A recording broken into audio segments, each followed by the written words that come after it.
আলামিন, আমার নবী হলেন রাহমাতুল লিল আলামিন। আল্লাহ পাকের রুবুবিয়তের এরিয়া যতটুকু, আমার নবীর নবুয়তের এরিয়া ততটুকু। সেই নবীর উম্মত খুশি না বেজা? জি খুশি। রাসূলুল্লাহ সাল্লাল্লাহু আলাইহি ওয়াসাল্লামের দুনিয়াতে নবুয়তির বয়স 23 বছর। কয় বছর? 23 বছর। নবী মুহাম্মদুর রাসূলুল্লাহ সাল্লাল্লাহু আলাইহি ওয়াসাল্লাম সর্বপ্রথম নবুয়ত প্রাপ্তির পরে 13টা বছর পর্যন্ত মক্কা নগরীতে নির্যাতিত হয়েছে। প্রকাশ্যে দিনের দাওয়াত দিতে পারে না। রাসূল রাস্তা দিয়ে হাঁটতে গেছে, পায়ের নিচে কাটা বিছানা।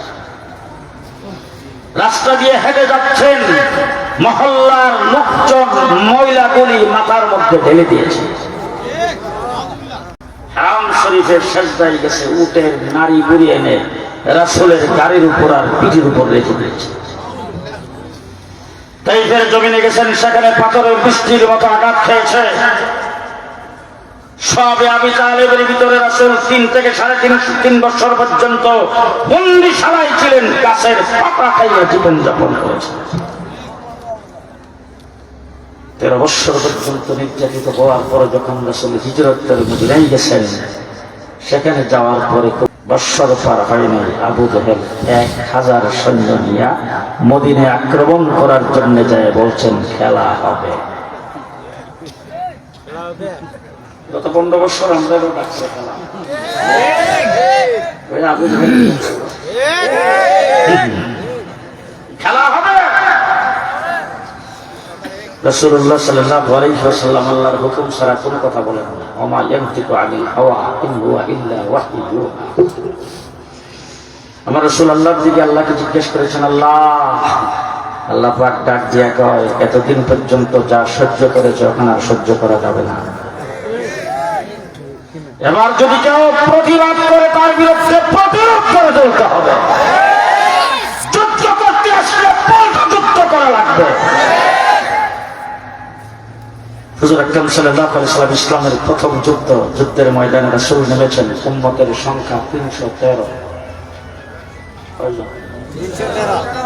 গোয়ান্নে তো কেউ 313। ইসলামের প্রথম যুদ্ধ 313 জন। অস্ত্র আছে তো? জি, অস্ত্র শস্ত্র কিচ্ছু নেই। আর রমজান শরীফের মাস, রমজানের 17 তারিখ শেষ রাত্রে পেট ভরে সেহরি খাইতে পারে। অস্ত্রবিহীন 313 মুসলমান, তাদের পায়ের নিচে মাটি নাই, পরনে কাপড় নাই, মাথার উপরে ছায়া নাই। মদিনার থেকে হিজরত করে গেছেন মক্কা মদিনায়, মক্কার থেকে হিজরত করে মদিনায় গেছেন। মক্কায় তার বউ বাচ্চা নির্যাতিত হচ্ছে। 313 জনকে নিয়ে রাসূল সাল্লাল্লাহু আলাইহি ওয়াসাল্লাম যখন যুদ্ধের ময়দানে যাবেন, হুজুর মদিনার সমস্ত মুসলমানদের মিটিং আহ্বান করেছেন। সবার দিকে চোখটা এইভাবে দিয়ে রাসূল তাকাইছে। তাকানোর সিস্টেমে সাহাবীরা মনে করছেন রাসূল আমাদের কাছ থেকে কিছু শুনতে চাচ্ছেন।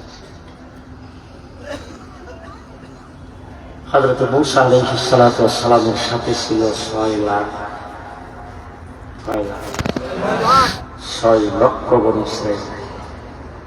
মূসা আলাইহিস সালাম যখন ফেরাউন যুদ্ধ করার জন্য আসছে, ফেরাউনের মূসা আলাইহিস সালামের বাহিনীকে যখন মূসা আলাইহিস সালাম আহ্বান জানিয়েছেন, সমস্ত বনী ইসরাঈলের লোকেরা ডাক দিয়ে বলছেন, মূসা, যদি ফেরাউনের সাথে যুদ্ধ করা লাগে, তুমি আর তোমার আল্লাহ কইলো, আমরা না।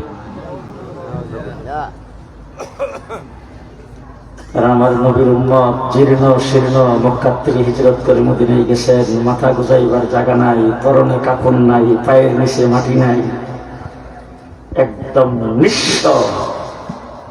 ওই সাহাবায়ে কেরাম সবে মাত্র অল্প সংখ্যক। রাসূল যখন তাদের দিকে তাকাইছে, কিছু বলা লাগে নাই। একজনের পরে একজন দাঁড়ায় দাঁড়ায় রাসূলের সামনে যে বক্তব্যটা দিয়েছেন, সেই বক্তব্যটা হলো, ও আমার নবী, আমরা মূসা আলাইহিস সালামের উম্মতের মতো বলবো না যে আপনার আল্লাহ যুদ্ধ করেন। আমাদের পেটে পাত নাই, পরনে কাপড় নাই, পায়ের নিচে মাটি নাই, মাথার উপরে ছায়া নাই, কিন্তু আপনার সামনে পরিষ্কার ভাষায় বলে দিচ্ছি, যতক্ষণ পর্যন্ত